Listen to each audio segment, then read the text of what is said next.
watching Dog-Eared Musings, and today I'm going to be a bit of a fangirl in my book analysis of Y/N, or Your Name, by Esther Yi. Now, I'm really excited because I read this book as a buddy read with Sam of Super Blomper, which I think just elevated my reading experience exponentially because it was really fun to get to analyze my readings with them and kind of think about the process, because reading this book was definitely interesting. Before I get into my experience though reading the book, I want to take a quick minute and just appreciate the cover. So this illustration is a drawing that was made by Hyung Mei, and it's called Mirror Box. And I feel like covers, especially illustrated covers like this, don't really get the due that they deserve. Now, I read this really cool interview where they talk about their collection of artwork, specifically the collection that this piece was in, and it seems like all of their pieces kind of stem from one central figure that is a part of an insular world that spirals out. Mei's work depends on symbols, specifically the symbol of the mirror, which Mei uses mirrors as a symbol, specifically a symbol of the self as well as the void. Now, the reason why I'm doing like this quick art analysis is because I found a lot of Mei's themes and also artistic experience making this collection very, very similar to Yi's own meta-analysis within the text of YN. Specifically, when Mei discusses how their process of obsessing over a single symbol was something that they became exhausted over and got sick of, and they needed to obsess over this symbol in order to get over the kind of infatuation of what the symbol meant, which I was like, that seems really familiar. And the reason why I say that is like that felt like YN. That felt like the whole crux of the book. And it is so exciting when the cover of a book just directly references the material that they're working with in a way that maybe a reader doesn't know until they delve fully into. So anyway, that was me geeking out about the cover for a little bit. But let's talk about why I was drawn to reading Y/N in the first place. Now, I had heard a little bit about Yi's novel from various booktubers who I have great respect for, like Nathan and Kieran and Bar in the Bookcase.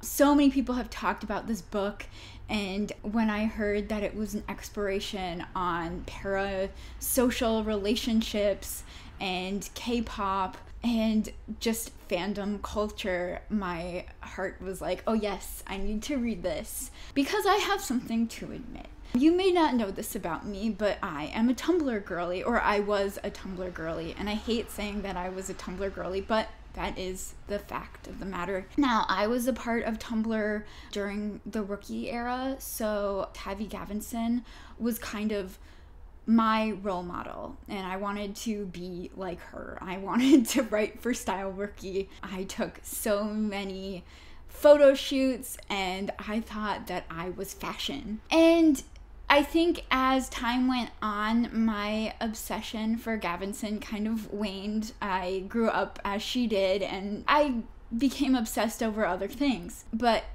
I was really lucky that I got to meet her one day during a Rookie book signing event.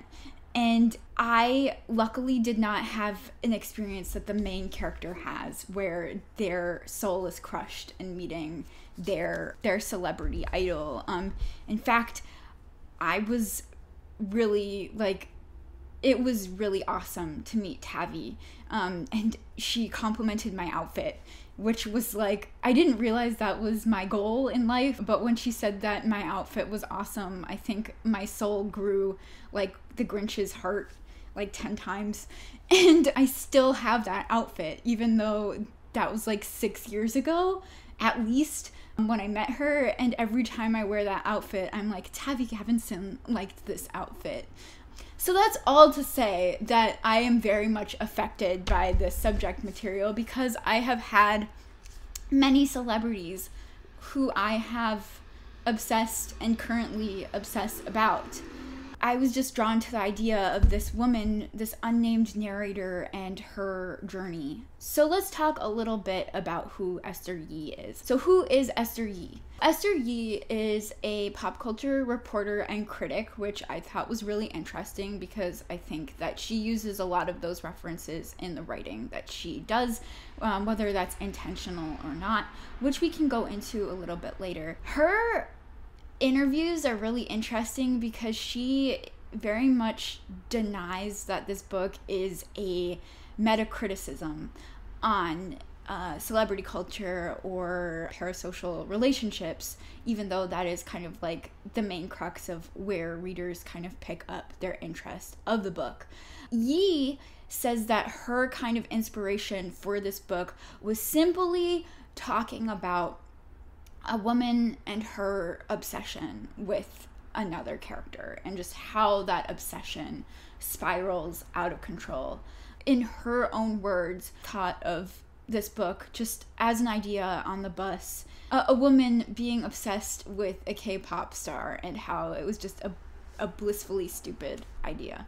Those were her words. So this book, again, follows an unnamed narrator who gets swept up into fandom culture. She unwillingly goes to a K-pop show where she becomes enamored with one of the boys in the band. His name is Moon, and Moon becomes her soul, and she finds herself going on this soul-searching journey in Seoul, Korea, to find him. And chaos ensues. She begins to write fan fiction, which is where the title Y/N kind of stems from, because in self-insert fanfic, you'll find Y/N a common phrase so that you yourself can insert your name in the situations. And so there are a bunch of self-insert-y parts, which again, you as a reader find yourself analyzing the main character's choices and decisions, and they slowly become yours as well. It's a very interesting analysis at obsession and the choice to become a fan. So what were my cons? Well, honestly, this book took a bit of big brain energy, and I think my main drawback, or the thing that kind of took me out of the book, was the ending. To be honest, I still am not sure about how the ending went, and my main takeaways from it. I have ideas, but I'm not fully sure if I, as a reader, grasp how the ending fully went. And I think a part of me really liked not fully having answers and not fully feeling a resolution, because life doesn't need to have a resolution. But I think part of me was like, wait a second, I am not sure if I fully understand where it went. And so I think that's where the con is. I think that maybe the ending was a little too big-brained energy for me. And I feel silly admitting that, but you know what? I already confessed that I was a Tumblr person, so might as well say that I also have imposter syndrome on whether I grasp the complete ending of the book of this either. And then also, I think another kind of thing that took me out of the reading of this was my experience listening to the interview with Esther Yi.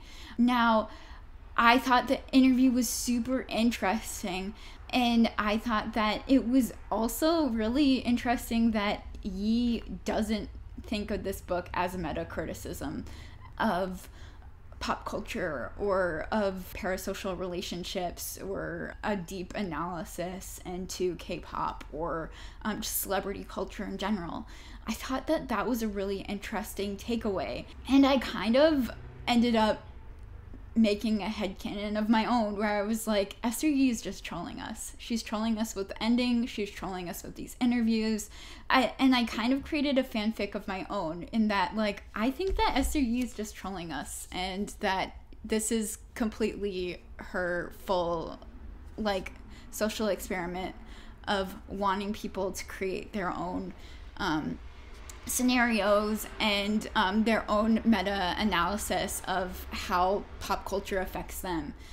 And maybe that's not a con. I think that I just spun that into a pro for myself, because I think what this book was able to do so well was it helped me kind of fully analyze my own experiences as a fan and choosing to be a fan, and the cringy bits of that as well as the fun bits of it, which was like kind of my major takeaway that I really loved about this book. I really loved the analysis of obsession and kind of how, like, deeply scary at times this book got in kind of analyzing all the gritty, grimy parts of it. And just how fever dreamy this book was in provoking larger conversations of love. One book that I would say for a read-alike is the book Milk-Fed by Melissa Broder. That dark humor and also obsession are two themes that kind of ring similarly to Yi's work. Yi's is a little bit more of a fever dream and kind of veers more towards the scary side, whereas Broder's is more goofy and humorous. But I think that both kind of talk about obsession in kind of the same ways. That's been my thoughts on Esther Yi's Y/N or Your Name. I've talked a bit more about myself than I probably should have, but you know what? We're all on the internet here and we're all obsessed about something. So if you want to tell me something or someone who you personed about, feel free to write a comment in the box below. This has been this week's of Dog-Eared Musings. I'm Monika. Happy reading.